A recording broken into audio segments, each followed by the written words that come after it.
It's Dew Time with Pastor Steph.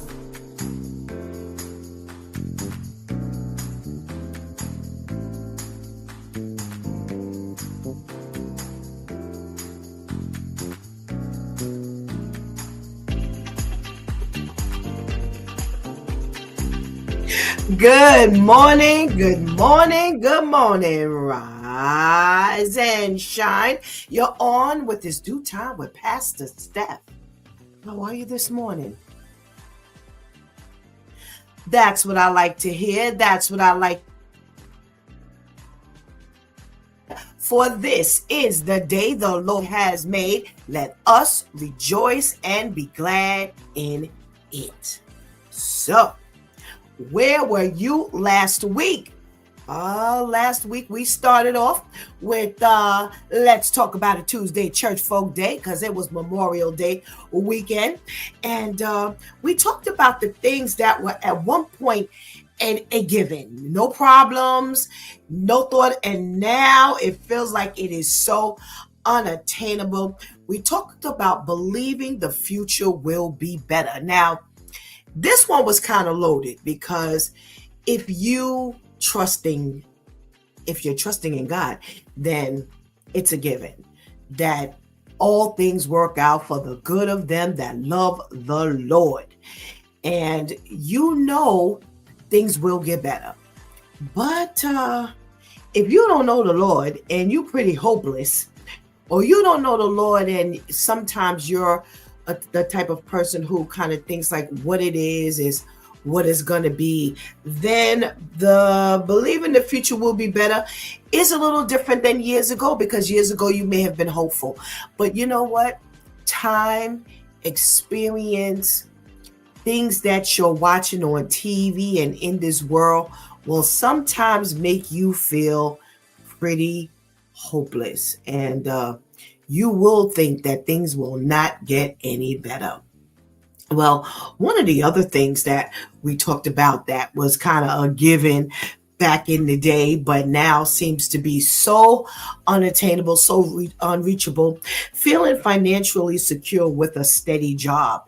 Listen, it takes 2-3 incomes to run a household these days. Years ago, it was one income, and that was it, because things were just not as costly. Things weren't as hard to get, your hands on. Now things have skyrocketed. Everything has increased in price and value, and you didn't just ran out of money with your good job. So, it's kind of tough. It can be tough. And you know what? I just end with trust God. Know that, things are going to be better. You just put your faith in God. You just do what God has instructed you to do. You'll be all right. Okay? All right. Well, it was Wednesday. Wow, Wednesday. And we had our girlfriend Vivian on with her socially conscious segment. And we talked about those congestion prices that just seem to be getting pushed and pushed and pushed. We was told it was going to end, and lo and behold, it's still around.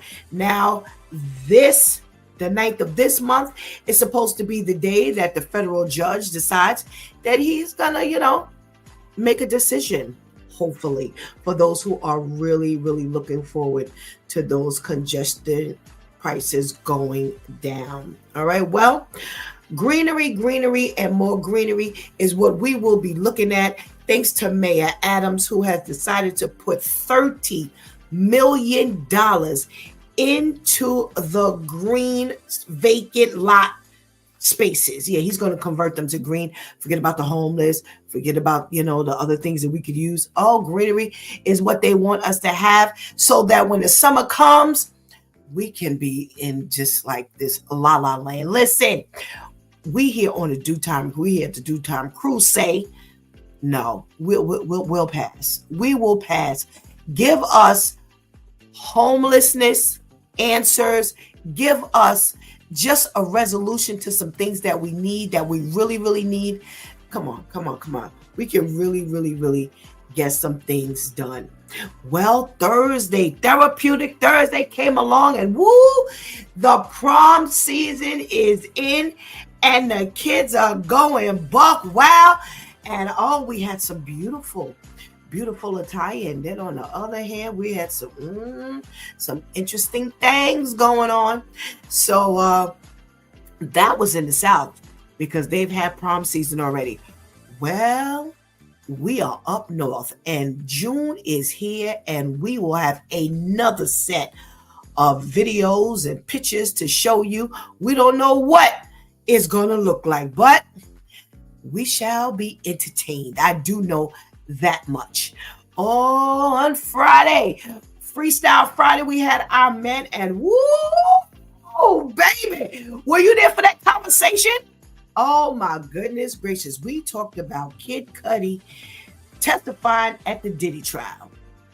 And people, people will be people. There are some in the hip hop community that said that he's a snitch. And there are others that say, well, he's no snitch. He ain't living by the street code. This man supposedly blew up his car. I'd be testifying too. Well, we also had some pushback on whether they should allow hearsay to be entered into the courtroom. Should the jury hear hearsay? Should the jury hear speculation? Pastor Jeff and Pastor KL said, hey, no, they shouldn't. They shouldn't. The jury should not hear things that people assume. I say, listen, let it all roll. If you weren't in trouble in the first place, you wouldn't have to be worried about all of that nonsense. Yes, if you weren't guilty, then he wouldn't have to worry about it. If he didn't beat up on Cassie and then he did lied and said he didn't hit her, and that pushed everything into the courtroom. So guess what? Now you're subject to anything and everything. Yeah, my thing is, listen, that's what courts are made for. That's what testimony is made for. Listen, you're trying to get this person found guilty. Well, what else you gonna do? You gotta bring up things that are associated with the person on trial. Some things are gonna be true, some things not gonna be true. Listen, I know it doesn't sound, very Christ-like, but listen, in this particular case, I say, listen, word has been on the street forever. It has come out of his mouth that he would do it. So guess what? You were big enough to run your mouth or big enough to eat the consequences behind your words. I don't feel sorry for you. And if it's entered into the courtroom and this is what's plastered into the juror's mind, then oh well. You should have kept your mouth shut, because if you had not said it yourself, then word would not have spread so quickly. So guess what? Now you got to eat your words. Well, this is what happens to people who think that they're untouchable. But let me tell you something. You're going to have to go back and look at last week, period, but especially Friday. That was woo. That was a conversation to be had. Well, I hope you enjoyed your weekend. I had a nice, restful fellowship as well as a restful weekend. Yes, it was good. And I'm so happy to be back here with you again on this Shaking the Monday Morning Blues Monday. Welcome. And I'm so glad that God has brought us safely through a wonderful, wonderful weekend. So listen, we're about to get this morning started. Go ahead and get that healthy breakfast. Go ahead and tell anybody, that It's Due Time with Pastor Steph is on. And whatever you do, don't go anywhere, because we will be right back.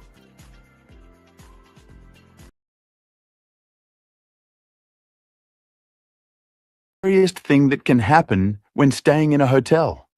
The guest heard a strange noise at the door and noticed a black ring slowly moving. When he looked through the peephole, there was no one outside. He kept watching patiently, and when the ring latched onto the doorknob, he couldn't help but shout out loud.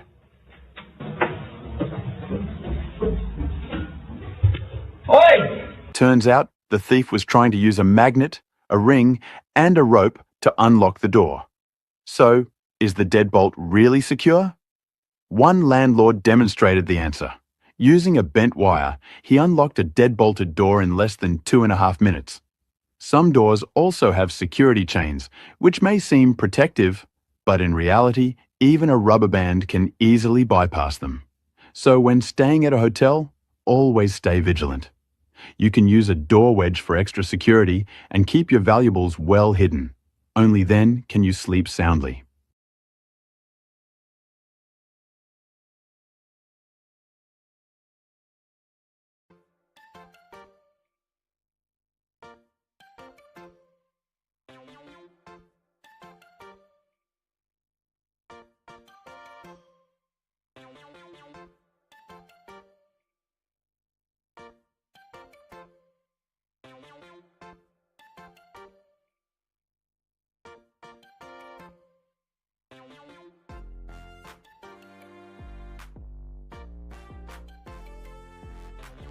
Good morning, and good morning again. Welcome back to It's Due Time with Pastor Steph.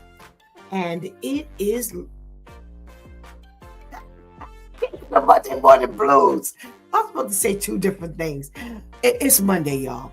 And we are shaking the Monday Morning Blues. Welcome, and welcome again. Listen, I want to say good morning to all of my viewers who are in the room. So if you're in the room, the only way I'm going to know is if you check in. So make sure you give Pastor Steph a hearty good morning so I can say hey to you.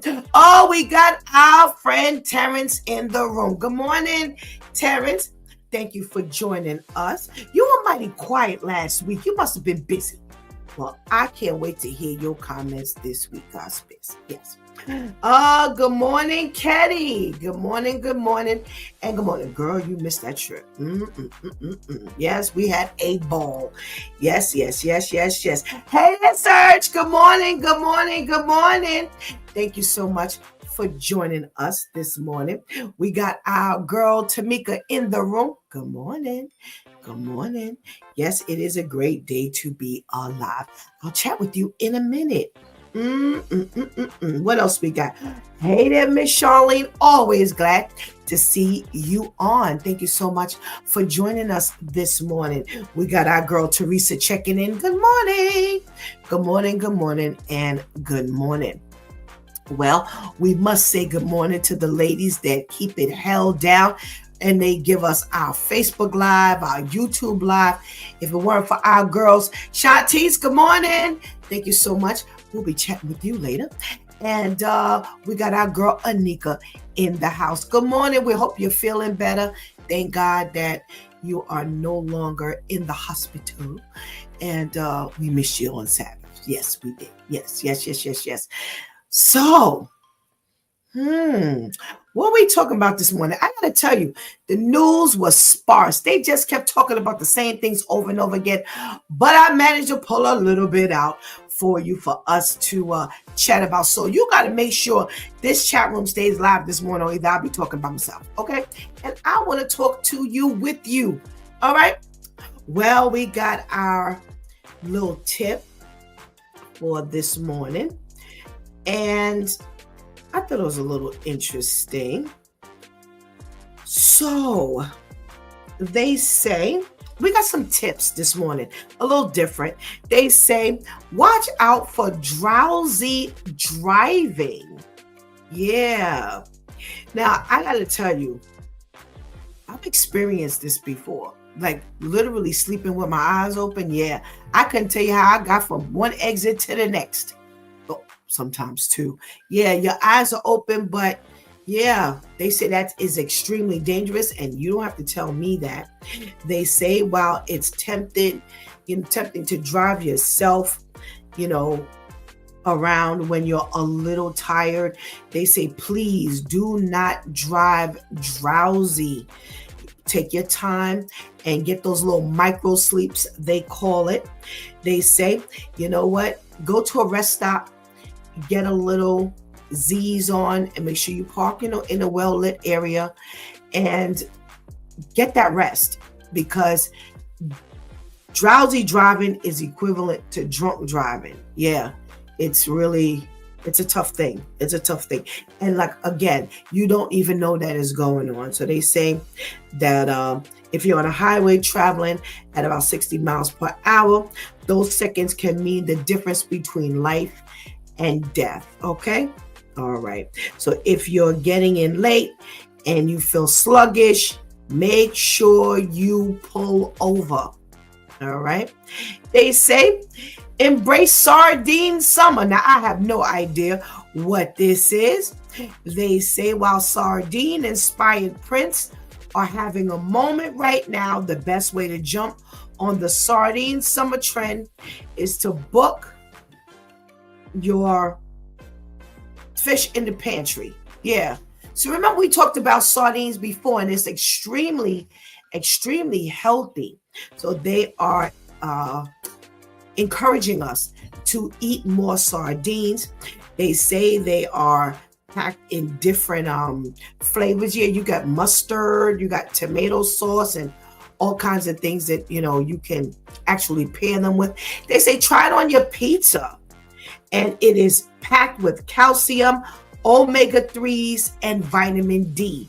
Okay, so like I said, this is going back some while when we were on Blog Talk, we did sardines. We're gonna have to revive that because I remember sardines, oatmeal as your breakfast content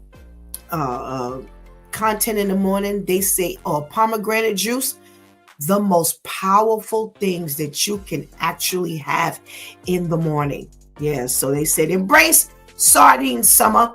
It's very light. And you can actually, it's not heavy. So they say you can benefit from it. And it's, definitely not a heavy thing. All right. Here's something that I would have never thought of. Use orange juice in your eggs. Wow. They say that both eggs and orange juice are part of the classic American breakfast. But you can actually make your eggs more fluffy with orange juice. Now, I don't know about putting that sugar in my eggs.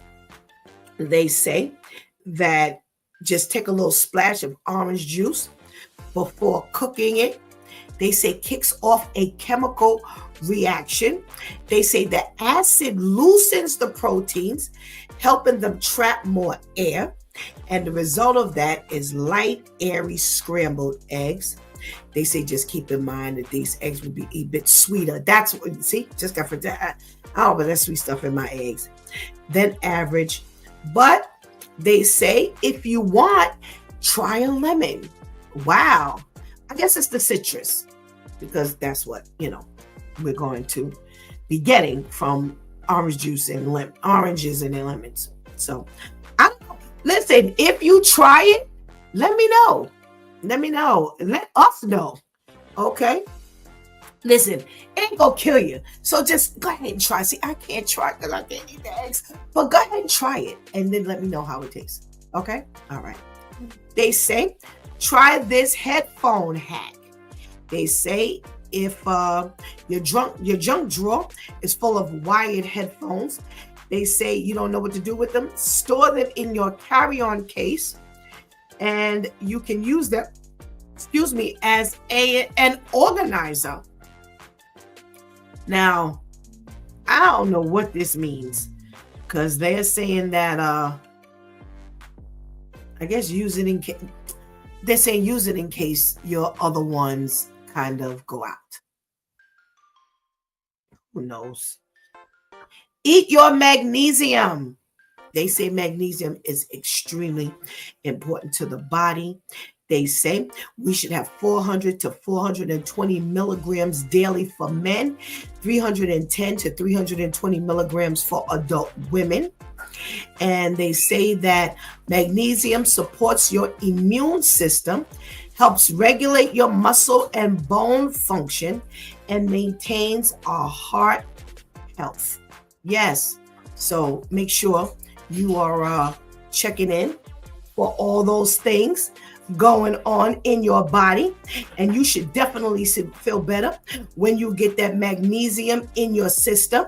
They say if you want to eat more magnesium, get that spinach, those black beans, avocados, bananas, and dark chocolate. I'm going to say it again.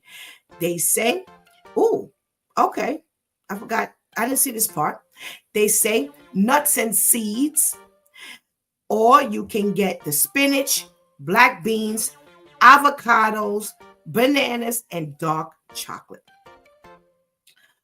Oh, don't work out on an empty stomach is the next little tip for this morning.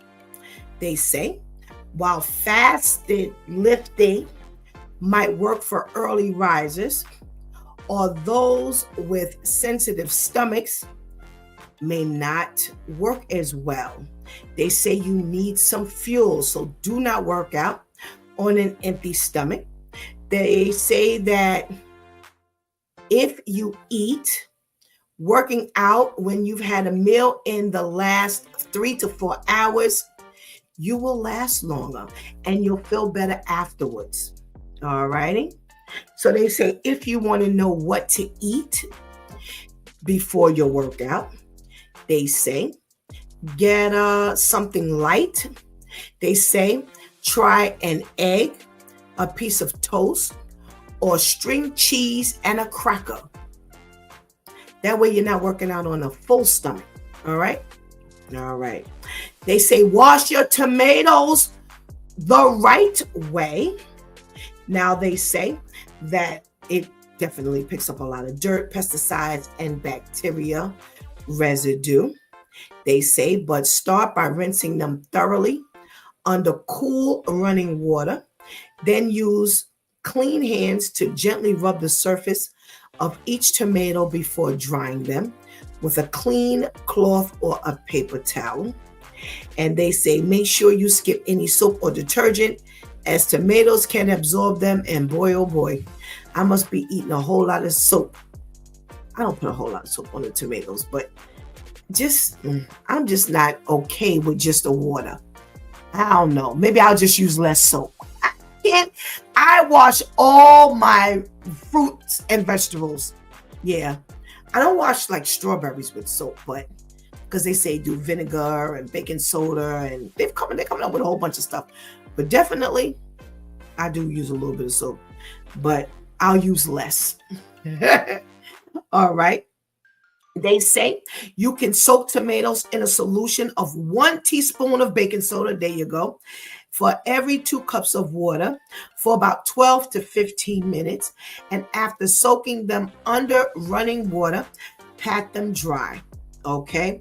So listen, God must have made baking soda and vinegar, because I don't care what you need to do. Baking soda and vinegar gets the job done. I don't care what it is. So there you go. If you want, okay, so I could do the baking soda. I can do the baking soda. Okay. I just thought it was too rough for the tomatoes. All righty. They say make your bed with a spatula. Now, I don't know. Y'all going to get a spatula for your bed? Do not feed me. See, this is why you can't eat out of everybody's house. I'm going to put a spatula in the bed, or just buy a separate spatula for the bed, because you can't do both. I'm sorry. Oh my goodness gracious. Okay. They say some people are using the kitchen tool to make their bed up a lot easier. The spatula is flat, sturdy, and it helps to slide that sheet between the mattress and the frame. 2 different spatulas, please. Okay. I'm just saying. Okay. Scrape your tongue. All right. They say take your toothbrush after you flossed and get that tongue going. You can get a scraper, because there's a lot of bacteria in your mouth. It will help to improve your breath, and your mouth will feel and taste cleaner. They say without enough saliva to naturally clean your mouth, debris lingers and accumulates on the tongue's surface. So start scraping that tongue. All right.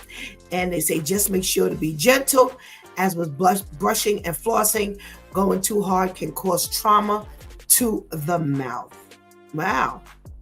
Okay. Well, those were some interesting tips. Now, let's see what our due time viewers have to say. Oh, Terrence says, well, Anika says she missed us too. Thank you very much. Terrence says, I think drowsy driving is worse than drinking and driving. I do too, because you know what? I agree, Terrence. When you're drinking, you already know. Okay, you know what? I may feel like this, I may feel like that. Drowsy driving is very unassuming, and you think you are right. And I'm telling you as personal experience. I remember driving with my mother one day. She was like, Stephanie. I was like, yeah. She was like, girl, you sleeping. I'm like, I didn't know. As far as I knew, my eyes were open. I was looking at the road. So I actually agree, Terrence, that, it can be a lot more dangerous than drinking and driving, because somebody else can look at you and say, hey, you know what? You've been drinking. You shouldn't be driving, and take your keys. But if you're drowsy and you look okay, people are not going to be alarmed by that. So I actually agree. Anika says, agreed. We take for granted the importance of rest. You can easily veer off without thinking you're awake. See? Yes. Someone else agrees with us. Well, we got a good morning from our girl, Vivian. Good morning. And thank you for joining us this morning. Well, what are we talking about in the news? I got to tell you, the news was dry. But we're going to see what we can get from the news. All right, listen, there is another scam. We just got finished talking about scams, a week and a half ago. And they have made 12 arrests, and it's $13 million in a courier scheme. Now, this particular scam is similar to the one in Beekeeper. Do you see the movie Beekeeper with Jason Statham and Felicia Rashad?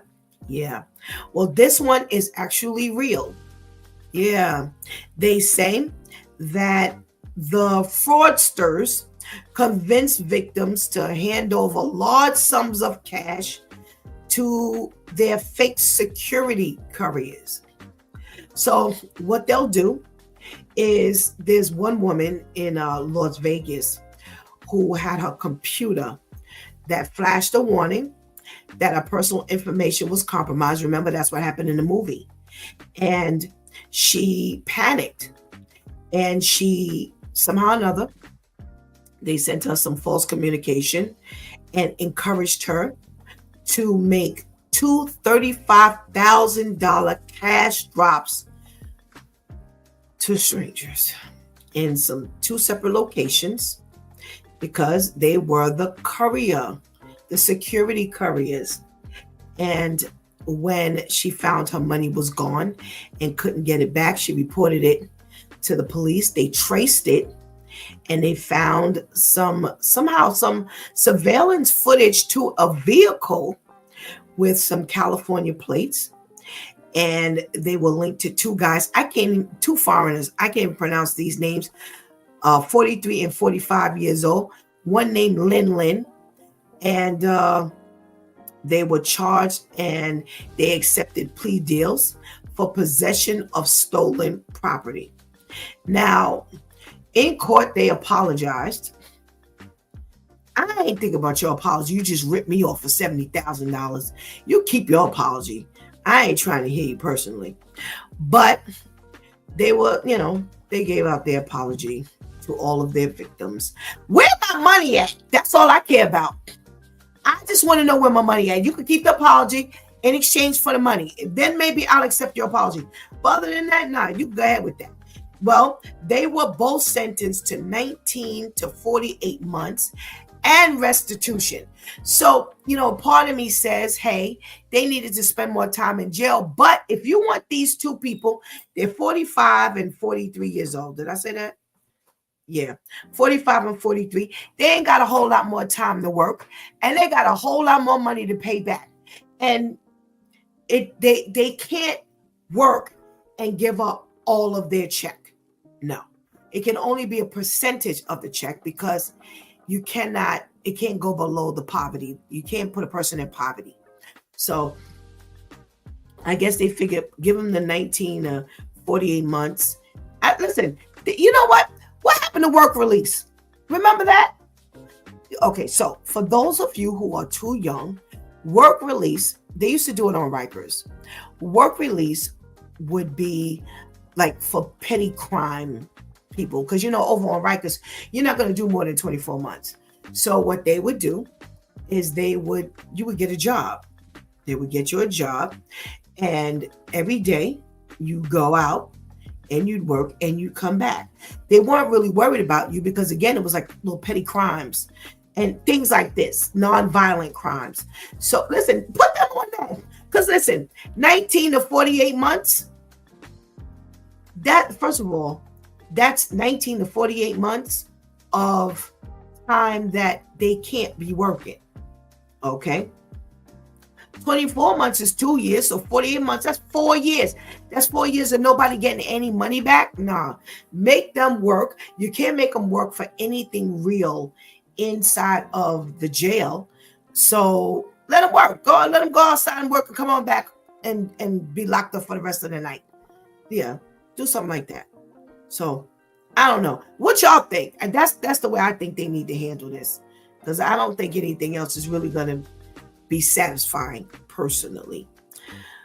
What else are we talking about in the news this morning?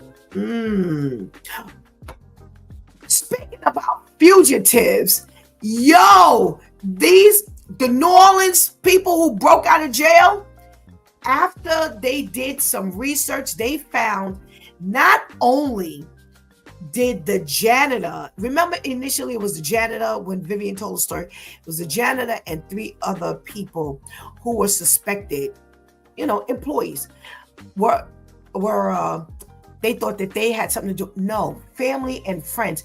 They have been working on this thing with family and friends since before they got out of jail. Yes. And normally I don't do stories that are long because, we got to do other stories. We can't just do one story. But there are 2 still out.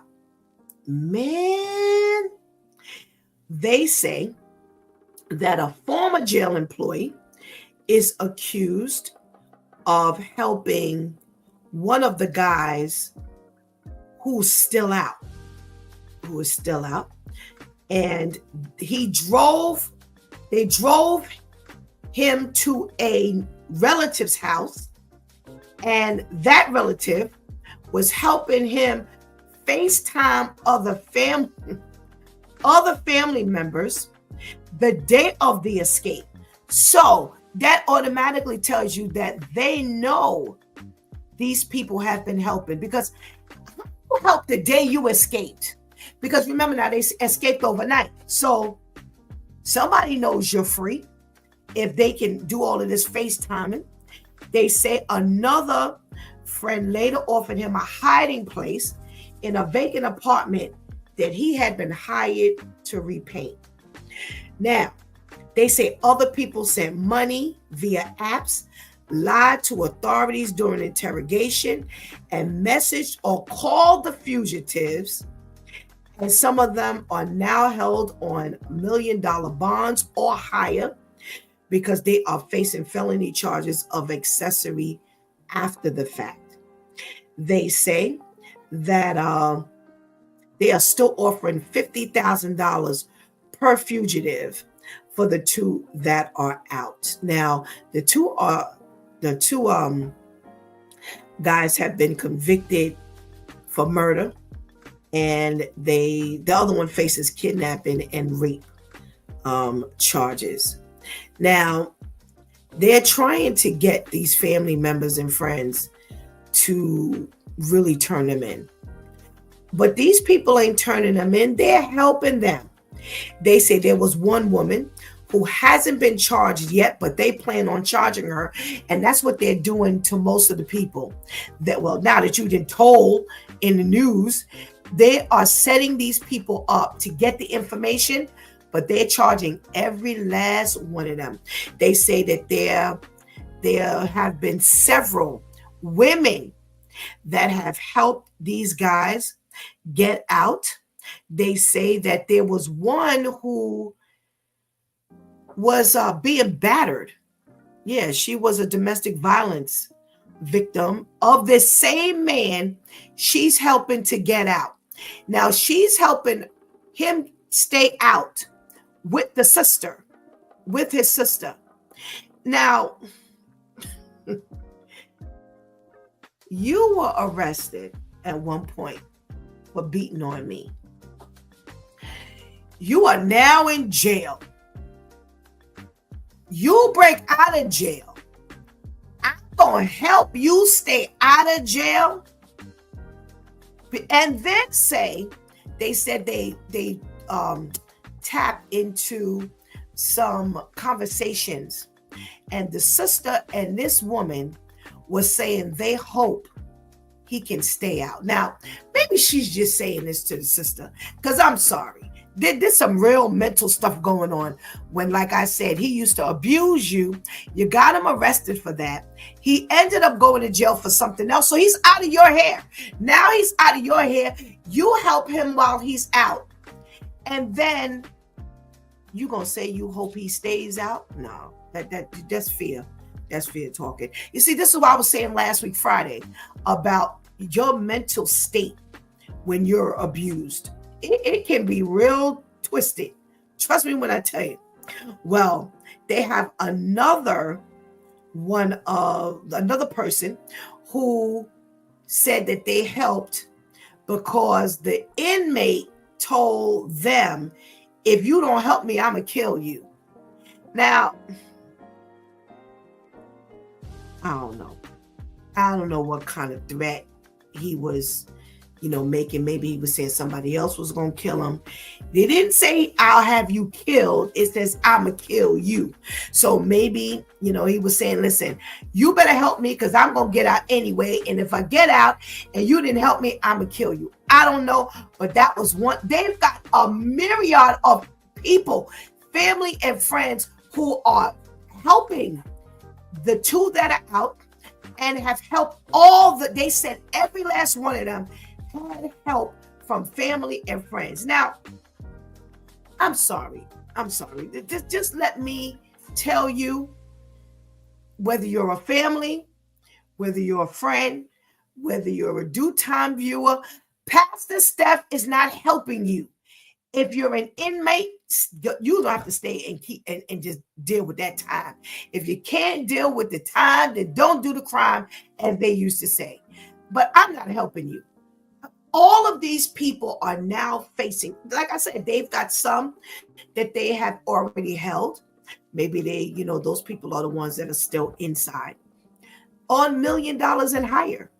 I'm now going to jail for helping you who was already in jail without my help. Oh, no, come on, y'all. No, that's crazy. That's crazy. They say several escapees relied on internet phone services to communicate with the accomplices and avoid detection by not having a trail of cellular signals. Because, they always say they ping your phone and all of this kind of stuff. So whatever this internet phone service is, that's what they used. But they in trouble. That's all I'm saying. I'm not going to jail for people who were already in jail. You already in jail, Bird. Why am I going to jail with you? No, that's okay. That's okay. Now, if you've been watching the news, you may have heard about this anti-Semitic attack. People are sick, y'all. So this man, they say, reportedly set people on fire in Boulder, Colorado. So it appears that he threw like a Molotov cocktail. They say it was some type of flammable liquid in the bottle. He threw into a crowd, and unfortunately, there were people who were set on fire. Yeah, so they're trying to peg this as several different things. They said they are accusing him of a terrorist attack. They are accusing him of terrorism. They're accusing him of quite a few things in order to, get him to be in prison as long as he possibly can. Yeah. Threw the liquid in the crowd and set the people on fire. Now, this is supposedly a continuing march that they do, minding their business. Oh boy. And let's hope he stays in jail for the rest of his life, because you clearly don't mean people no good. You don't need to be walking out here at all. You don't need to be walking out here. Oh, let's see if we got room for one more story. All righty. Let's see what's going on here with this dying. Oh my goodness gracious. Okay, let's see if we can get this done. See if we can get this done. You know what? Let's get our due time crew on here. Where's my girl Tamika? We can save some time by getting this conversation going. Good morning. Monday morning. Good morning. How are you? I am well, thank you. How are you this morning? I am good. I just sat down and I feel like Pastor KL. Ooh, I was chewing something. But all is all righty. Let's talk about this it's not a new, but the police are warning us to be careful of the latest scam where one woman in Las Vegas lost a total of $70,000 by dropping two $35,000 deposits into some security people. And they had this flash up on her screen that something was wrong with her computer. And she trusted the source to just kind of drop her money into a safe place. And unfortunately, her money is gone. Now, did you see Beekeeper? I did not. Girl, you're going to have to catch up. That was actually the premise of the story of the movie, where these guys and these girls, they would somehow or another tap into your computer, give you these same messages, and then when you call the number that was flashing up, they were supposed to be helping you repair your computer, but in actuality, it was helping you give away your money. And Felicia Rashad was actually one of the victims. And, I won't tell the rest of the story, but yeah, that's how they got it. We talked the week before last, I believe, about the scam. But at that time, it was a different kind of scam. This one you may not see coming. What you think? This is why we really need to pray, because, the enemy is cunning, and there are so many different devices out there. It's sad that, there isn't anybody that you can trust like that, like you used to. You automatically used to assume that when you see somebody as an officer, a police officer, you could trust, and you have to be very, very wise with everything now. And that's everything. Anything you touch, especially things like links and things like that. I even had, instances where I got the little flashing thing, but I didn't panic. I just continued doing. And then when you start thinking about $35,000, not once, but Twice, right. And then, going to an officer or, going to the police department and saying, this is what happened, and your money is gone. No way to get it back. That's horrible. Mm-hmm. And they know it. Those that are out there, they know it. Right. And you have these two who are now you know, asking for forgiveness. They're, saying they're sorry. They've got what, 14 to 28 months, 48 months, 19 to 48 months each. And restitution. What do you think about that sentence? I don't think it's long enough. I'm never going to get my money back. So, when and it's not like he's done it to one or two people. You've done it to a lot of people. A lot of lives were affected, and you think about somebody can't afford something to take care of their child, or, they're trying to find ways, now how is it that I'm supposed to realign my life? So no, you affected my life to that degree. Why should I care about how you feel? You're already in your 40s, spend it to your 90s. If you live that long, there's no guarantee. Yep.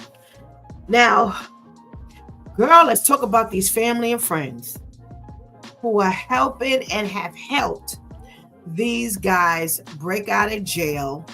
Come to find out that they were getting help before they actually escaped by family and friends. And they have family and friends who are helping to keep these last two fugitives out on the lam. What is there a circumstance? Let me ask you like this. Is there a circumstance that you would actually help? I can't say no, because I'm going to get caught, and I don't want to be. Look, I don't want to be a part of that mess. I really don't. And I can't see me trying to help you. Maybe they feel that this person didn't do the wrong, but I can't even see that. You'd be willing to risk your life to that degree. And the other thing that I wanted to laugh at is Shantice was right. It's always a boo thing. It's always a female somewhere up in there that's trying to help, and this is calculated because it wasn't after they got out. You had already been finding a way to make it work before they got out. Right. Which is just like crazy to me. You would help these people, escape. You would help these people escape. And now you what? Now I'm sitting in jail. Listen, some of these people, $1 million or higher bond. You ain't got that kind of money. Right. So I'm gonna give you my freedom. No. So what about the one who says, hey, if you don't help me out, I'm gonna kill you? Wow. Oh my gosh.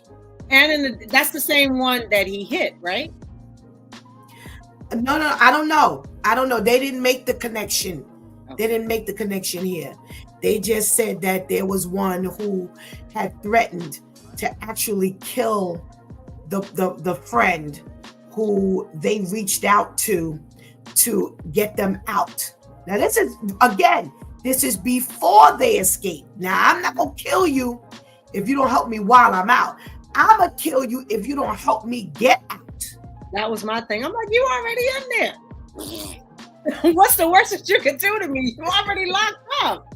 Well, he wasn't locked up at one point.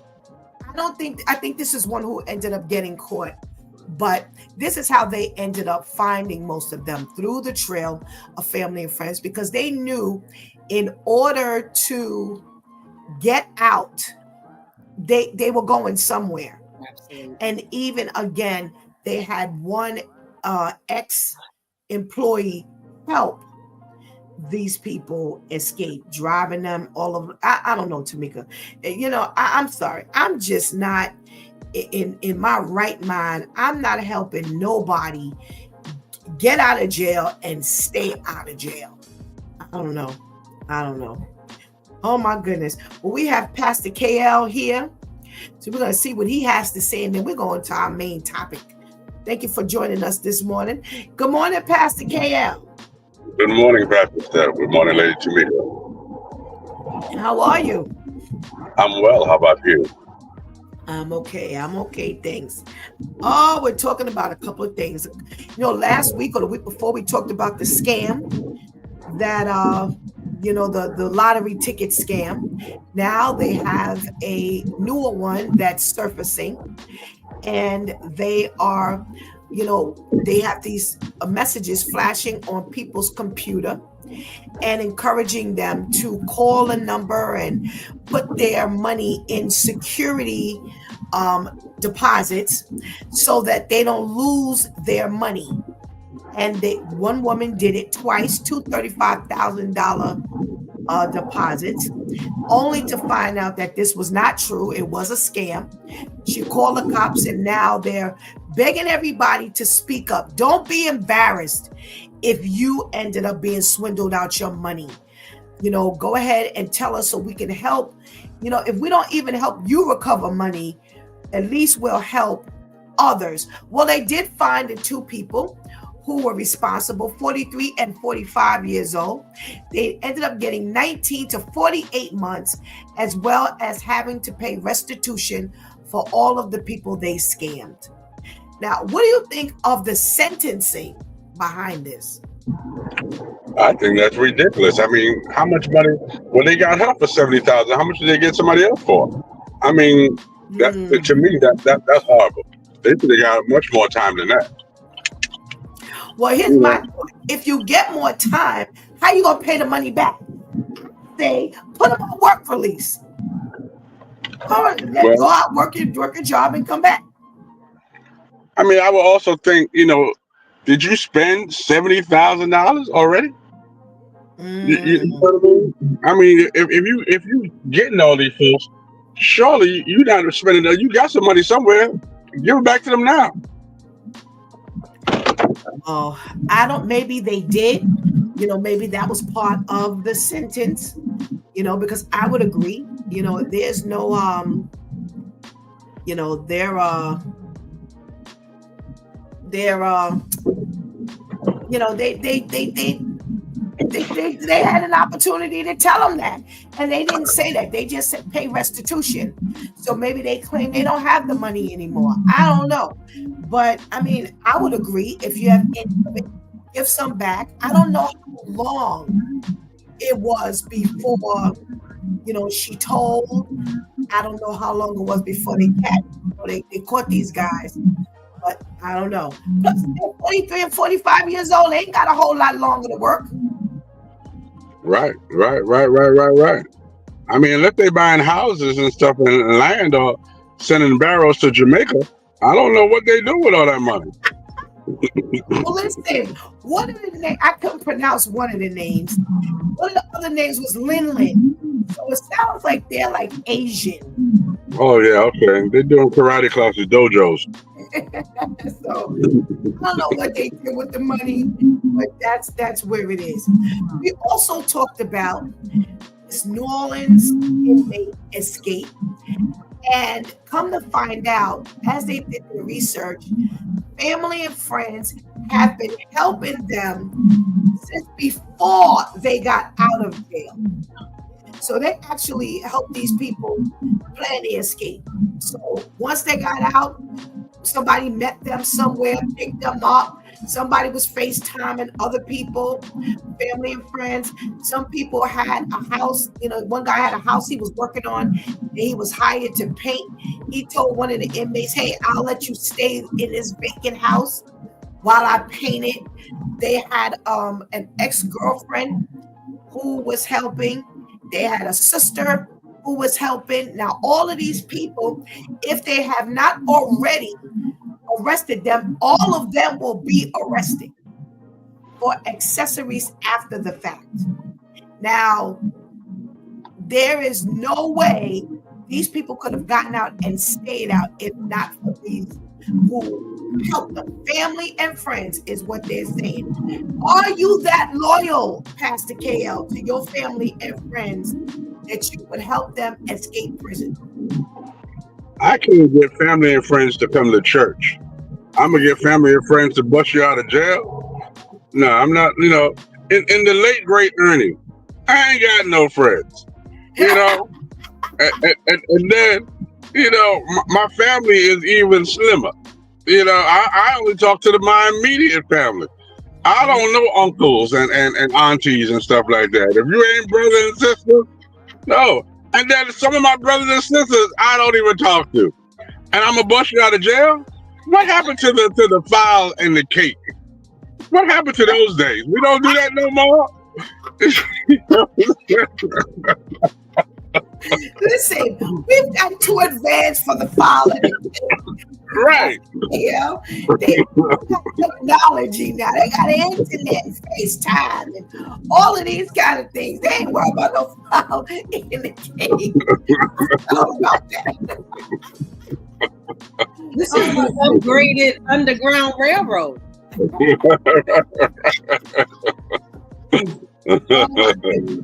Well, Terrence says that, going back to the other thing, that they can work in jail. Yeah, they can work in jail, but how much money you gonna make in jail? 22 cents. Right. What do you make, 5 cents by the time you get it down? Yeah, they're not gonna really make any money in jail, and unfortunately, they can't get a job in jail. And tell Terrence, ain't nobody garnishing your check in jail. You're making no money really, so you're not gonna have much to offer people. I don't know. Let's talk about our main topic today. We got some relationship dilemmas. We've got some other stuff going on here, but you know how we do. Is it really a dilemma? That's the question that we always have to ask. Well, we have this woman who is 39 years old, and she says that her 31-year-old husband is a stay-at-home dad. And recently, he revealed to her that he had given another mother gifts such as chocolates and cookies. And he drove about 30 minutes out to this specialty store, and that's where he got it from. He was buying other stuff for himself there as well, so he might as well have picked up the chocolate and the cookies while he was there. She said she's never met the woman, but what she thinks stimulated this confession was the woman invited her to go have coffee. So she's familiar with the woman, but she has never really met her. So she was wondering, like, hey, I guess, why would this woman invite me out to, to get some coffee? And that's when he confessed. So her feeling is he only told because he figured, hey, she gonna tell before I tell, so I might as well go ahead and tell.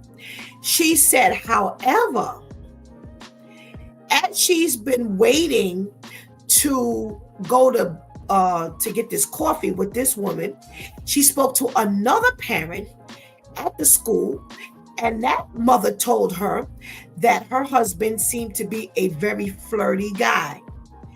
And she said that she didn't have any idea that other people were watching him and felt that way.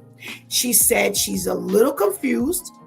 She said that he put effort into buying chocolates and cookies for another woman. Why? Is she overreacting? She said that, come to find out, she's still, I don't know what this delay is at in having this coffee, because I would have been there the same night. We could have coffee at 12 o'clock midnight. It'll make me no difference. But she said, come to find out, she's spoken to another mother who said that he seems flirty, and the child's teacher said that when he dropped the child off one day, she complimented him on his cologne. The next day, he brought in the cologne, sprayed it on her wrist, and rubbed her wrists together. So now she's thinking that she's not all that, crazy. What should she be thinking, Tamika? I don't know why she delayed to begin with. As soon as my phone rang and I'm looking at I don't know this number. We had this phone conversation, and you telling me you want to meet me for coffee. No, I would have stopped dropping. I got to work tomorrow, but I'm taking off the whole day. I just don't get it, And then you've got all these other things, like you brought your cologne in and sprayed it on this woman's wrist. I mean, what else I don't know. The unknown can cause, especially when we're talking about women, we the cleverest detective. As soon as I start feeling something, first of all, we feel it, then we hear it, then now I see it, no. The fact that she delayed that long is surprising. Right. Except for, a lot of times we don't want to believe it. But my thing is, you've got all these signs, and you can't just let that lie. It's something that you have to research, even if you find that it's not the right thing. Right. But at least you've got to research. All right, Tamika. Now listen, I'm at my job. I'm a teacher. I do the nice thing. I compliment you on your cologne. Like, wow, that smells good. I like that cologne. The next day you come back and spray it on my wrist and rub my wrist together, doing all that touching. Right. How did you get that close to me and you doing all this touching in the first place? The other thing, sorry. Why do I want to smell like you? I said it smells nice on you. Right. And then for you, that's invasion of my privacy.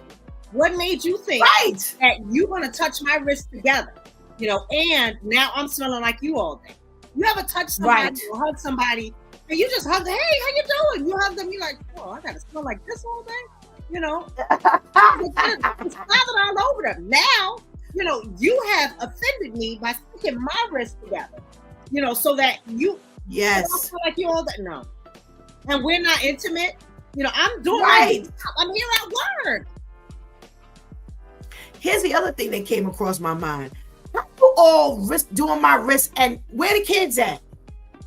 Exactly. Where the kids at? Because you surely didn't show up early and get up into school early without the children. So now you all rubbing my wrist together. Listen, that's just way too much touching. KL, what are we talking about here? Somebody say that they like your cologne. Well, let's go back a little bit.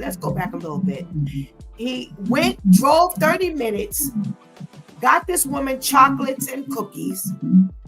He said another parent is saying he seems quite flirty. Another parent says he seems quite flirty. And the teacher now has told you that she complimented him on his cologne. And then he came in the next day, sprayed some cologne on her wrist and rubbed the wrist together. What are we talking about here? She wants to know, should she be concerned? You should be more than concerned. I mean, at this point, you don't even need to have coffee. All the stuff that's being said is blatant disrespect. I mean, so you don't even have to investigate. It has already been proven and brought to you. You don't need to have all these powwows with all these folks. These are just conversations that different people are coming to. So no, it's blatant disrespect. Whether he told her in the beginning or not, he busted. And then I'm bringing colognes to spray on you so that you can remember me all day because you were so fascinated by my smell. Nah, he need to go. And here's my thing. I like chocolate. I like cookies. Where mine at? He don't know you yet. Okay. He don't know you yet. He got to see you to flirt with you. Yeah. It's just a little too much. Shantice has a comment. She says, people are doing too much and they didn't read the sexual harassment handbook. Absolutely. You need to keep your distance. And clearly he doesn't know boundaries. Because anytime you do all of that, nah, you out of control. You straight out of control. All right. I got another dilemma here. And this showed up on quite a few occasions. I kept seeing this. I kept seeing this. So a woman is invited out on a first date with a guy. They go out to the restaurant. The bill, she said that she would be happy to split the bill. She wasn't expecting him to float the bill by himself. She said, but when the bill hit the table, he hands her the bill and asks her, would you mind paying this bill? So she said she thought it was kind of weird that he would just come right out and ask, would you mind taking care of the bill? She said, but you know what? She didn't mind. It was the first date. No big deal. She said when she paid the bill, the $100 check, he screams out, congratulations, you've passed the test. So she said she's kind of trying to figure out what is he talking about. He explains to her that in the past that he's been burned by other women. He's taken women out and they've expected him to foot the bill for everything from dinners to trips. And as a result of that, he now tests the women that he takes out to ensure they're not after his money. So she says she was annoyed, quite annoyed. And she said she told him that she was not his ex. He didn't have a right to treat her like that. And she's not guilty until proven innocent. She said, so she just got up to leave. And she told him that he wasn't a prize that she needed to pass the test for. She said that he said, wait, let me explain. She said she kept on walking. Since then, she said that he has reached out to her several times. And when she won't answer him on through one method, he'll bring up fake names and things like that to reach out to her. He's been asking her to please forgive him. Then it switched. He then said that she was beating him up for being protective of himself, and she shouldn't treat him like that. He's very insulted that she would not allow him to actually put this test out there, and she should understand. Tamika, how would you feel if this were you put to the test? Annoyed as well. In most instances, it's kind of like an unwritten that the man usually pays on that first time, and the fact that you put her through that without getting to know her, this is your very first date, even if that is something that you want to do, you certainly shouldn't tell her, because as soon as she knows that, oh, I'm done, I'm finished. And then for you to continue to pursue her to that degree, you're stalking, sir. You need to stop. And she said that's the way she feels. She said she feels stalked now. There's another component here. I'm going to see if Pastor KL picks it up. Pastor KL, what say you? Was that a valid test, or should she be offended? I think she should be offended because she knew about it. I'm like Lady Tamika. If that's how you felt, if you've been burned so many times and you're trying to get a whole new, let's say, culture, then you do what you do, but don't expose it. You know what I mean? If she passed the test, then she the one for you then. You know what I'm saying? Don't make it look like she got the door prize. Right. So she picked door number one. Because you're gonna go back behind the door. Don't do that. And then, pay for the first dip. Pay for the first. And then maybe the second or third, say, hey, you mind covering this one? You know what I mean? Because as Lady Tamika says, it is an unspoken rule that we take care of the first. First of all, if I invite you out, See, that's what I'm waiting for. That's what I was waiting for. It's my job to pay. Now, if you invite me out, if you invite me out, then maybe I can say, well, maybe you got this one. You know, but if I'm trying to get to know you, and I take the initiative to ask you out, then you know, if you don't have that, then let's go to McDonald's. You know, I know the guys on fries. You know what I mean? We can get something nice. You put a few extra in there. That's where my head went. My head went to, okay, who invited who out? Mm-hmm. If he invited her out, then why am I put to the test to pay the bill? If you invited me out, then pay the bill. And Pastor Gail said, you know, down the line, you know, maybe then you can ask, would she mind? Can I tell you something? If she's a woman of today, who's a mature woman, she's going to automatically offer. If you've paid the bill a couple of times, she's going to say, you know what, I got this one. Don't worry about it. Or she may invite you out. Hey, you know what? Let's go to the movies or whatever the situation is. Let's go to eat. I got this one. She'll let you know up front. You don't have to play these games. Let's see. Shanti says, wait now. She says that wasn't a test. He didn't have it. Men will take women out for their birthday and holidays and slide the check presenter across the table to them, or they will wait till the woman puts her card in the check presenter, then hand it to the server like they are paying. Wow, that's what they do these days. Whoever initiates the day is the one who pays. She will offer to pay or at least leave a good tip. That's what I'm saying. These are the type of things that women are going to automatically do. Like I said, we ain't talking about those chicken heads as they used to call them, but a decent woman. She said she was really upset because she has a good job. She has her own bank account. She has her own property. And who are you to treat me like that? So I don't know. The other thing that I'm thinking about, that first date doesn't predict anything. That doesn't tell right.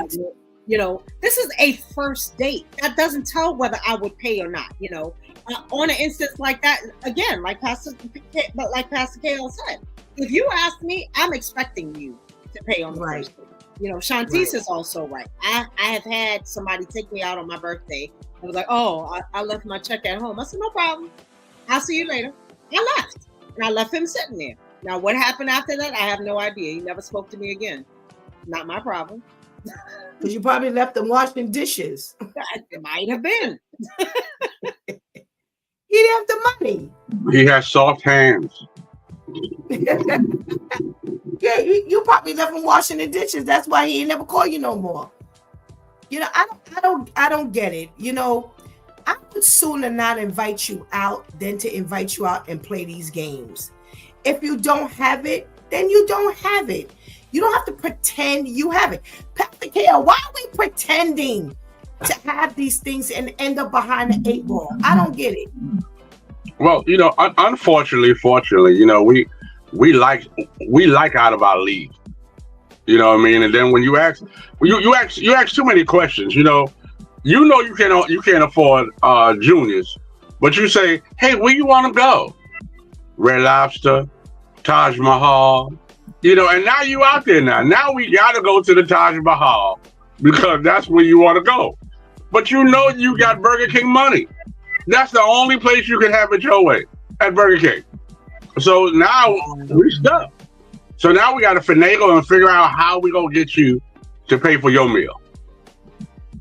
Let me ask you something. As a mature man who has, you know, in your past gone through these things, forget about the times when you were acting up. It's about the times when you were, you know, I'm taking it there were times when you were genuine. But what should you do? You know, what if you're interested in a woman and you want to get to know her, and the typical thing to do is to invite her out to dinner and wine and dine her or whatever. What should you do if you don't have it financially? Let me see how this goes. But you know, Ladies, hold on. Wait. Before you start, ladies, please put in this chat room what you think he should do. I already have my thought. What do you think he should do in the event he wants to get to know you, but he's not financially set to take you out? What should you do? Go ahead, I'm gonna pass the KL. Well, there's so many different creative and innovative things to do, and you would be surprised how much women really love it. Let's go on a picnic. You know what I mean? And that's just, you know, just a cozy thing where you and I are all sitting on the grass and eating a couple of sandwiches. You know what I mean? It's just stuff like that. You know, a lot of times women are not really impressed by the restaurant, because after the restaurant, what can you do? Or if we're sitting at a beautiful restaurant and you have no dialogue, you have no conversation. So now, you know, I got to eat and look at you, look at me, wondering how you gonna pay for this. You know what I mean? And in my mind, I'm like, well, why isn't he talking? I don't realize that is because you ain't got nothing in your pocket. You know, so you can't have a conversation with me because your mind is somewhere else. Am I gonna go to jail if I get up and walk out? You know what I mean? How am I gonna look if I get up and walk out? You know, is it the bathroom time now? Should I go to the bathroom now? You know, should I tell her to follow me when I get up? I mean, it's all this stuff I'm trying to figure out. Listen, eat everything because this might be the last supper. You know what? What do I tell you? So true. It's so true, because I'm saying to myself, you are disengaged because your mind is someplace else. Your mind is, well, how do I tell her I don't have no money? Or is she the type that would cuss me out, you know, if I say this? Or, you know, well, how's she going to respond? You're trying to read her. You know, it's like, it's just way too much going on. Or you know what? When he says, are you sure you want the lobster? You know what I mean? Those are clues that he don't have money for lobster. Yeah, you know? Yeah. I think the spam sandwich would be better.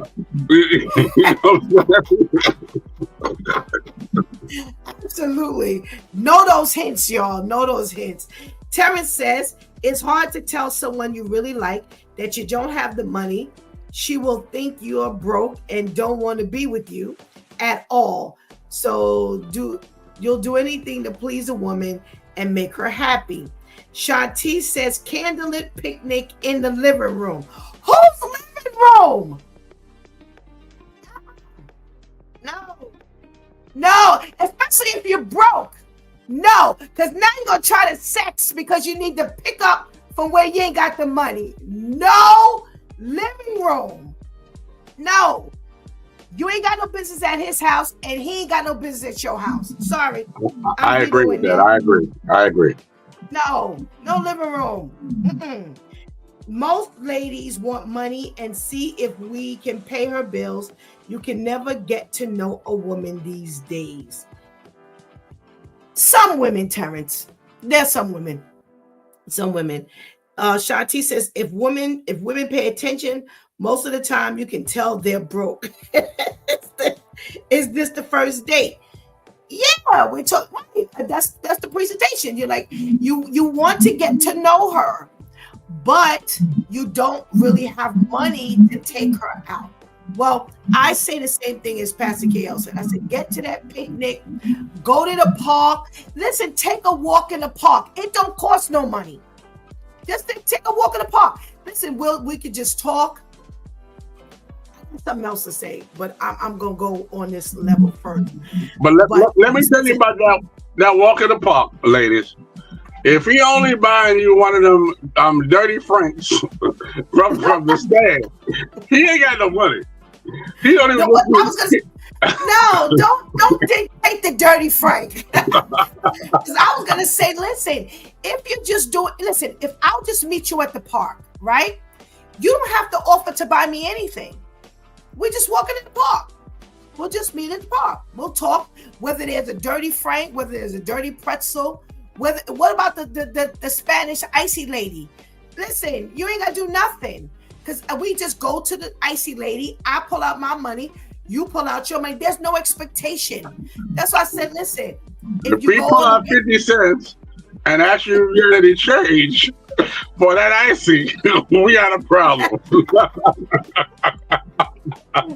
Oh, goodness gracious. All right, what else is in here? Shanti said, okay, oh yes, no living room on the first date. I say ain't no living room no time. Anyway, it's nice. It's nice out now. Walk on the boardwalk. Okay. Teresa says walk in the park. And Shanti says men get more play when they're honest. Yes. Tara says I got the candles. If you got the chicken.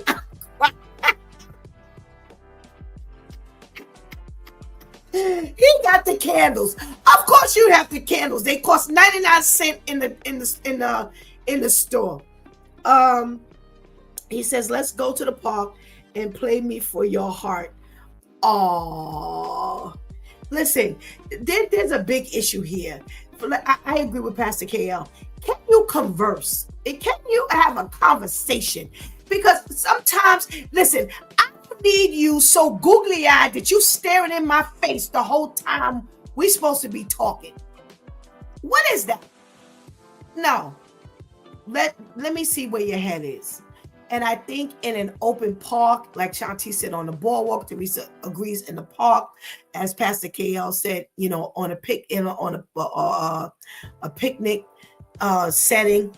Listen, I say, go ahead. Wait, Pastor KL, when they used to play the chess on the table or the checkers, sit and talk. Sit there and talk. Teresa says, if you live in New York City, there are free block concerts every week. Okay, well, thank you. Thank you, Teresa. She just gave it to you. Let me tell you what my other thought is, Pastor KL. And you tell me how you feel about this one. As an older adult, as a pastor, I say if you can't afford to go out, forget dating. Forget dating. Forget it. It's already too much pressure. I think it may not be time for you to date. Just stick with your friends. Your friends know you broke. Your friends know you don't have it.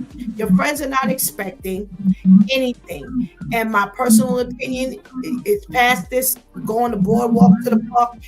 Don't even bother. And it's not, in my opinion, it's nothing wrong with it. It just may not be your season at that time. So leave the dating alone.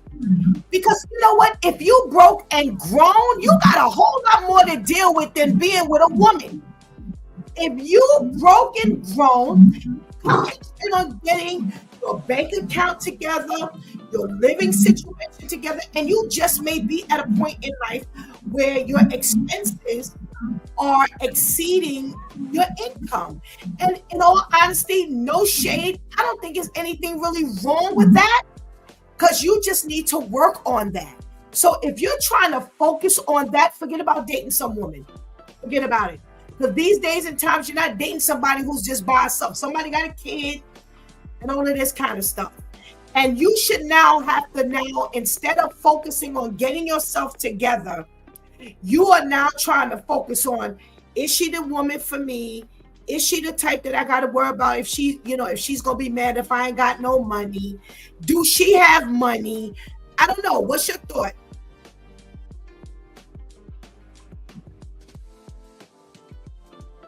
My thing is that if you broke and grown, you ain't got no life insurance. So tomorrow ain't promised for you. You know what I mean? I'm just saying, why get somebody caught up in a relationship with you and you about to die? You know? I mean, these are the things I look at. You don't have no funeral arrangements. You ain't leaving nothing to the kids. You know, and it's only gonna get harder. You know, after the first date, it gets more expensive. Yeah. Because now you have to keep up. You know what I mean? With this facade. You went and had to borrow $20 from your mother because you live downstairs in the basement for the date. And now, what's up with the next date? Or if she has kids, I want you to be my kids. Let's all go out together. What we gonna do all together? Right. We're gonna get one snow cone and pass it. We're gonna pass one snow cone. Well, then you're on the same page I am. And that's why I said focus on getting yourself together. Because that in and of itself is a full-time job. If you've got a full-time job and you don't have money to meet your basic expenses, because it's expensive out here, then you need to focus on either going back to school to increase your earning potential, or you need to work on getting a second job for a little bit so you can get ahead of the game. And then you can consider a woman. And Shanti says, going to meet Jesus in church is free at the right church.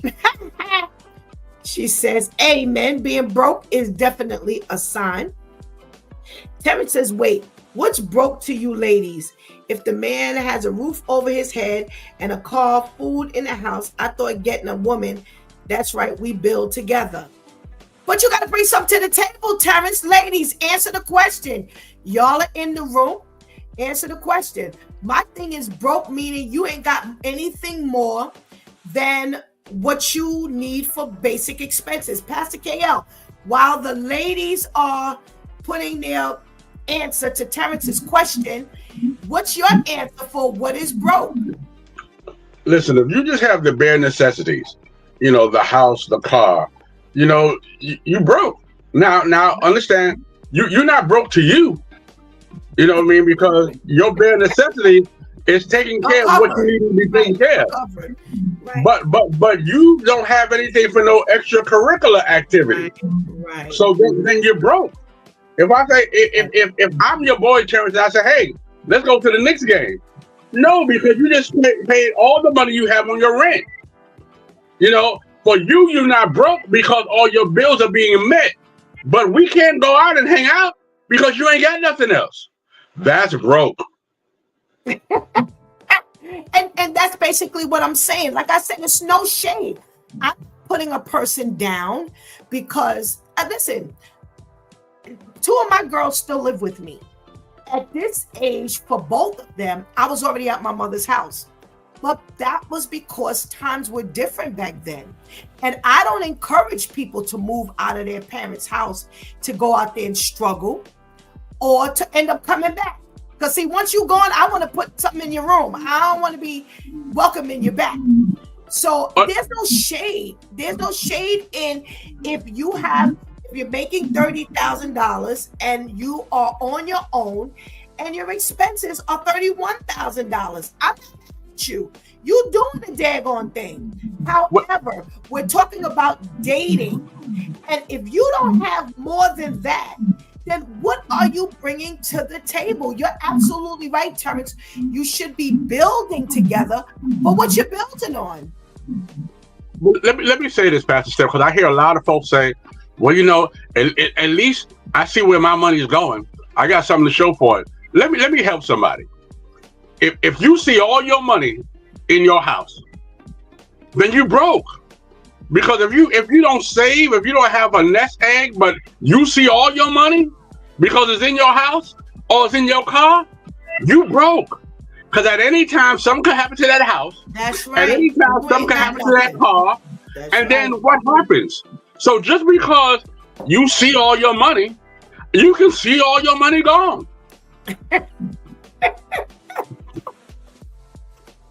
Well, let's hear from the ladies. Broke is when your appetite costs more than what you have.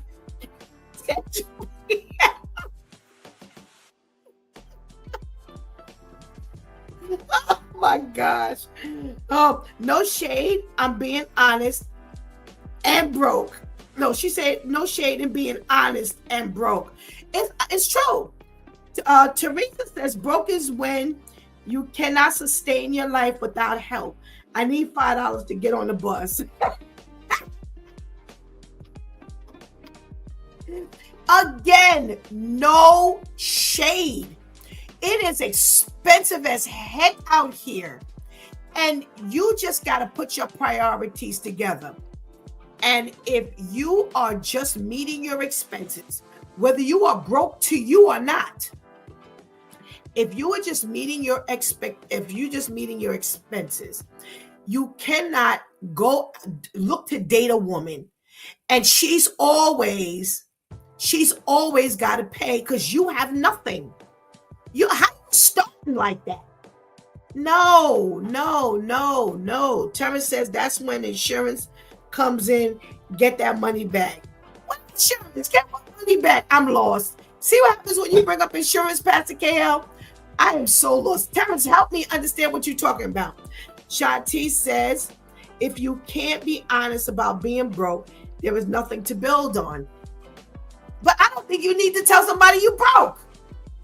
So is that the inference? So we should be honest that we broke? Listen, I say, that's why I said, go ahead for the walk in the park. But in all honesty, my thing is focus on getting yourself together, because that's going to take a minute. And then now you look at a woman and say, you know what? I want to date her. Get your priorities together. Tamika, you hear the conversation. What's broke? What's broke to you? Broke is when we went out on a date last week and you got to ask your brother, yo, can I borrow $50? Because now you can't function.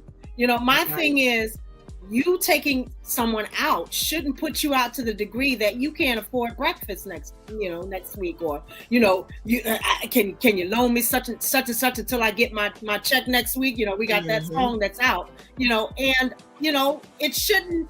You should have something in savings. Make sure you got some savings are so crucial nowadays, because anything can happen. You can call it mad money, you can call it emergency money, you can call it whatever kind of money that you want, but you need to have enough that if something happens, or if whatever the case is, when you took her out, you should have enough resources to be able to function and not have to ask anybody for anything.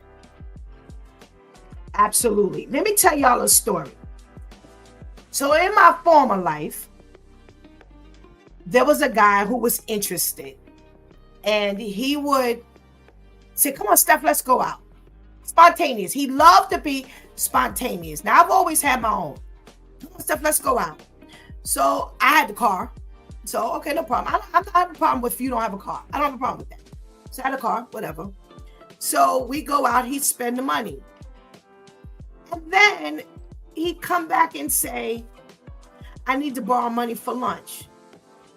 I'm like, wait a minute, something ain't right here. So one day we went out, we ate or whatever. Because I started backing up, because I'm like, no, see, we can't do this. And I used to keep money in my ashtray, and he knew I would keep money in my ashtray. So when he went to get out, he takes the money out the ashtray and goes, oh, I need this for car fare tomorrow. I said, you go ahead and keep that, and I'll talk to you in another life. You broke.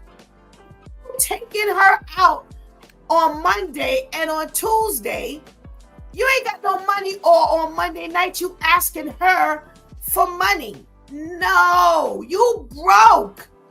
No, stay home. Get yourself together. No. All right. Okay, yeah. If you can't be honest about being broke, there is nothing to build on. Broke is when little Johnny only has 2 nickels, 5 pennies. The ones without the car are always the ones who initiate the plans. How you take my money out of my car? Yes, you broke. But had I said to him, you broke, he would have been upset. No. So Tamika, my question is, if you're interested in wanting, you see somebody who you would like to get to know, but you broke, what should you do? There are a million little things that you could do that's really sweet, that wouldn't put you out so much. Try that. Let's do something simple. Meet Meet me at Times Square. We'll take a little walk. We'll stroll. We'll do something simple. Let's go to a mall. I got something that I need to do. Why don't you meet me at the mall? Now, mind you, you don't have anything to do. You just want to meet her. Just tell her that you got something to do. After I finish running my errand, come meet me. It's a simple thing. I remember a long time ago in my former life, I had someone that said that he wanted to, show me all of the different finances, not finances, meals that the world has to offer. And we actually met at the mall. And what he did was he took me to all of the different restaurants within the middle of the mall. I want to show you Chinese. Here it is right here. I want to show you soul food. Here it is right here. And it was comical. It was cute. It was just the way that he did it. It was really nice, simple. He didn't spend any money. And, it was something that we laughed about. And we still, well, I can't laugh about it now because he's no longer living. But it is something, find a way. Comedy is a major thing. And it works really well. Use comedy. Here's my thing, Pastor Kale. Did we lose you? Oh, here's my thing, Pastor Kale. Can't we just say, since people are not going to go with my theory of don't even try to date, can't we just say, well, let's go Dutch? Is that would that be so hard for you to say? Shantice keeps bringing up this issue of just be honest and let us know you're broke and we'll be all right. That's untrue. That's untrue. If I tell you, hey babe, I like to get to know you, but I'm broke. You gonna smile in the beginning. Oh, that's okay. You gonna do a Shantice. Oh, that's okay. And then when you get home, you gonna call Anika and say, this Negro had the nerve to tell me that he broke. Where I'm going with him? No, baby. This sounds good on paper. You know what I mean? It's like a resume. It sounds good on paper. But once they realize you can't do what you say you qualified to do, you fired. Well, wait a minute. So that's why I ask, is it so hard? Okay, so don't go the extreme. Don't say I'm broke. But can't you say, you know what? I'm willing to, let's just go. Let's go Dutch. Is that like really embarrassing to say as a from that's a man? Not embarrassing, but that's the code word till I'm broke. That I mean, you know what I mean? It's almost like you talking to a Mexican and you think you know what they saying, but then when you look at the translation, it's saying Poppy ain't got no dinero.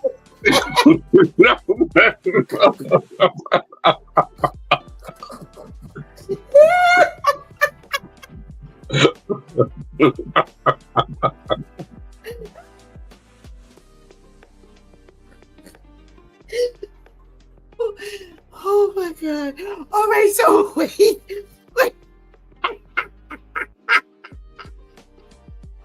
All right, ladies, let me put this out there, and I'm going to go back to Pastor KL on something.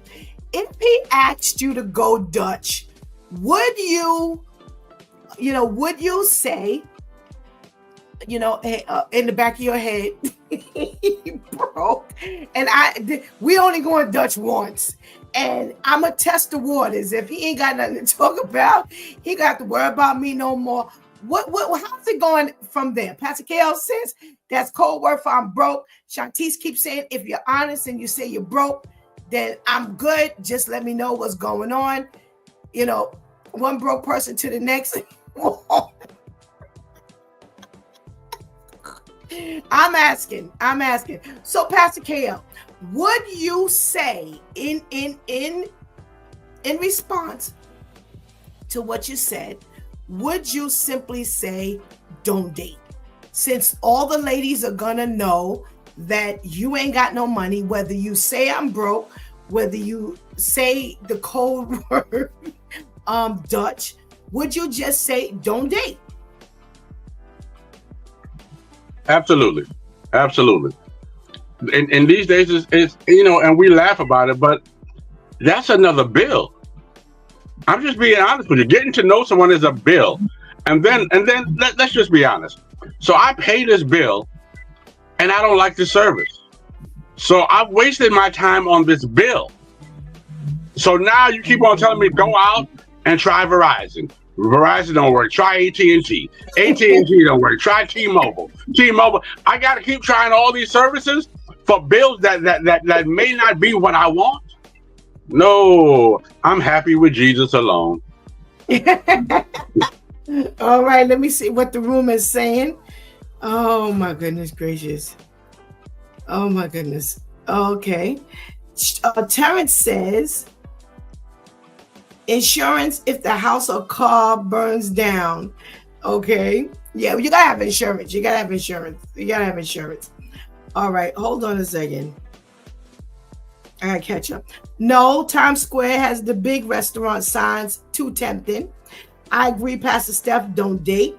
Going Dutch is cool. I'm broke can't be the end of her sentence. That's when you get fired. His sentence. Okay, I thought that's what you meant. That can't be act straight out. You got to figure out a way to suggest that. I agree. Yeah. At the end of the day, we want to call it raps. Just focus on what you need to do to get yourself in the right order. It's interesting what Pastor KL said about trying out the different services and how you look at things. Thank you so much, my dude Tom Crew. I can always rely on you. Have a blessed day. You as well. You as well. Thank you. When you say don't date, and excuse me, you're an older person, you get a lot of flack. Say, what do you mean don't date? What do you mean, stay home? What do you mean don't bother? Because there is expectation.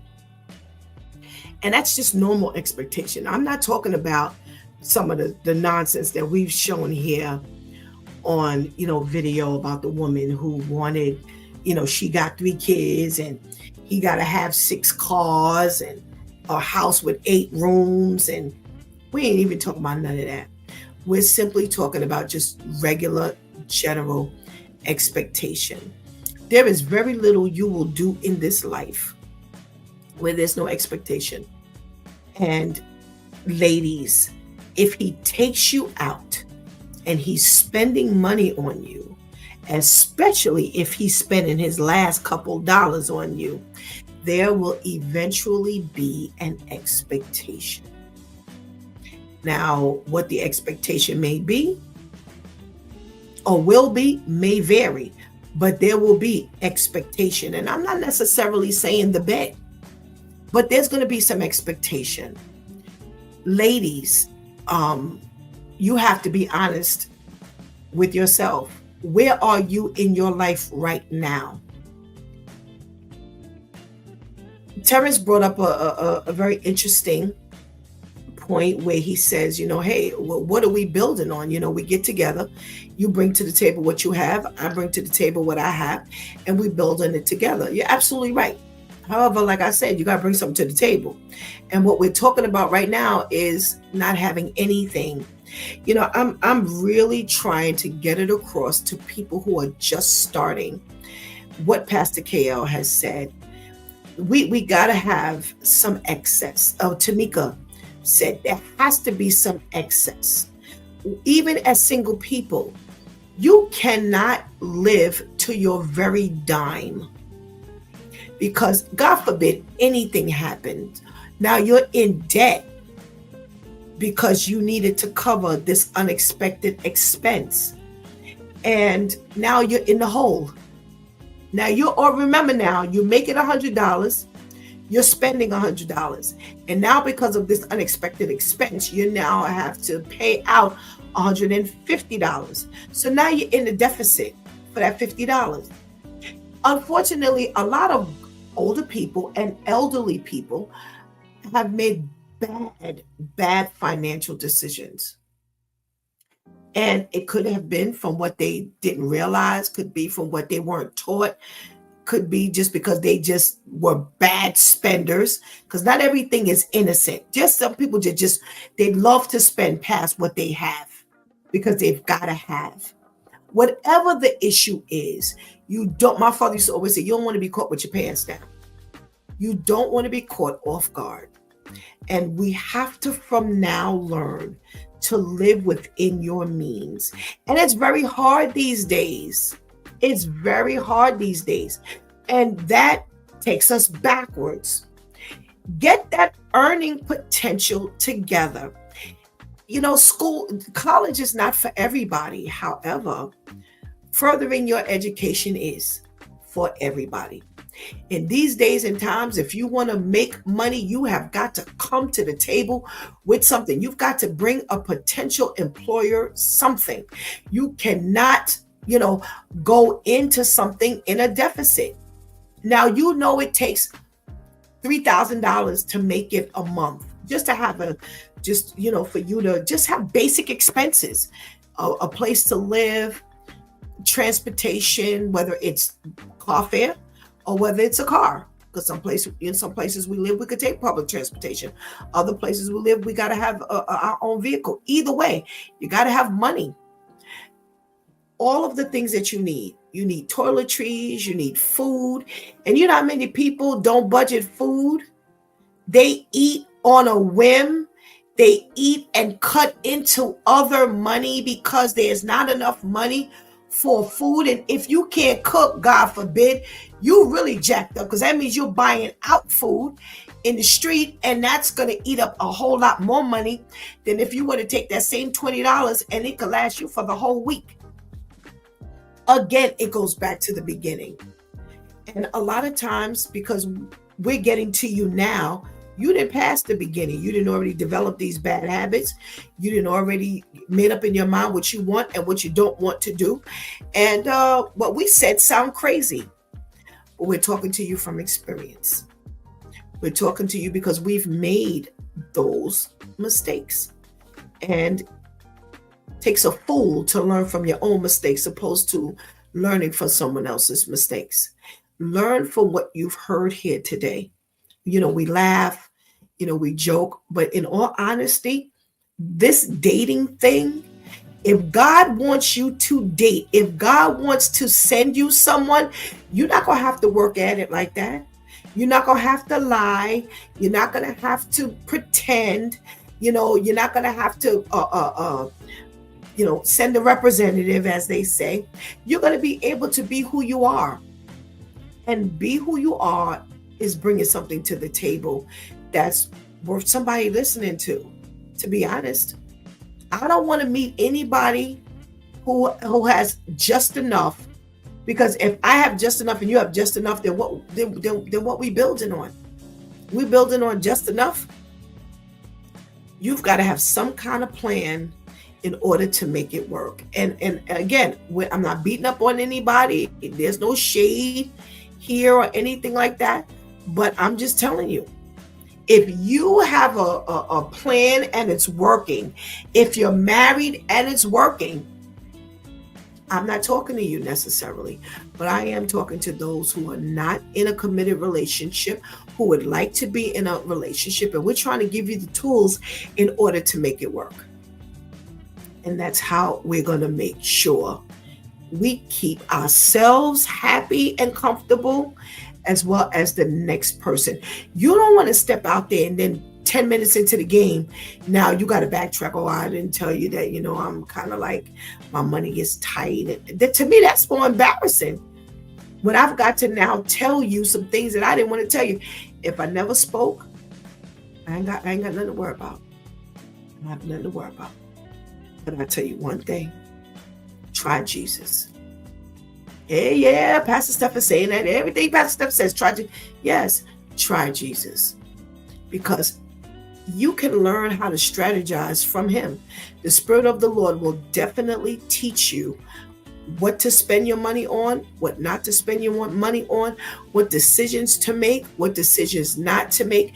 There's a lot in what we tell you when we talk about God and letting him lead your life. People say, well, I don't need God. I don't have God and I'm making it. No, you think you're making it. Imagine you making it now, but you adding God to the equation.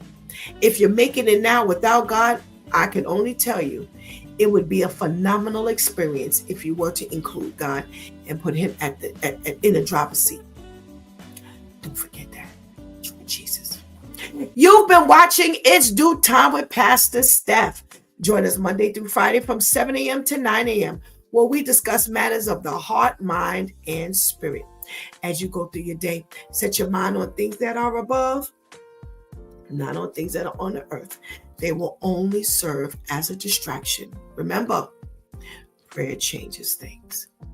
It's Pastor Steph signing off, and I want to thank my Due Time crew who always come through big time. Thank you for hanging out with us and helping to keep that chat room live. Please do not miss this opportunity to give Christ your life right now. Please do not miss this opportunity to strengthen that relationship with the Lord right now, because later is not promised to any of us. Until tomorrow, God spares, where it's Let's Talk About It Tuesday, Church Folk Day. Until then, I love you.